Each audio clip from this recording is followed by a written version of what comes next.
ఆ శోధకుడు ఆయన యొద్దకు వచ్చి ప్రతి మాటకి సాతాను ఏమంటున్నాడు?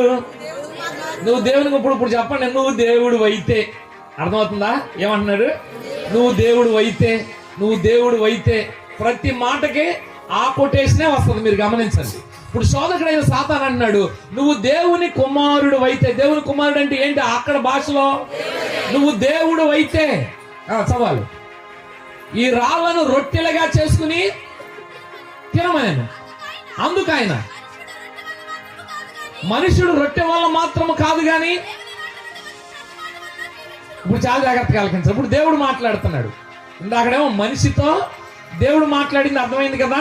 ఇప్పుడు ఎవరితో మాట్లాడుతున్నారు? సాతానుతో మాట్లాడుతున్నారు. సాతాను ఏమని ఎద్దేవా చేస్తుంది? నువ్వు దేవుడు అయితే ఈ రాళ్లను రొట్టెలుగా చేసుకుని తినంటే, ఇక్కడ దేవుడు ఏమంటున్నాడు? చాలా జాగ్రత్తగా అర్థం చేసుకోండి. మనుషుడు రొట్టెలతో మాత్రము కాదు గాని దేవుని నోట నుండి వచ్చు ప్రతి మాట వలన. ఇప్పుడు అర్థమవుతుంది కదా. మనుషుడు ఎవరి నోటి నుంచి వచ్చిన మాట వలన జీవిస్తాడు. ఇప్పుడు ఈయన మనిషా దేవుడా? దేవుడైనప్పుడు ఈయన మాట చాలుగా రొట్టె అవసరమా?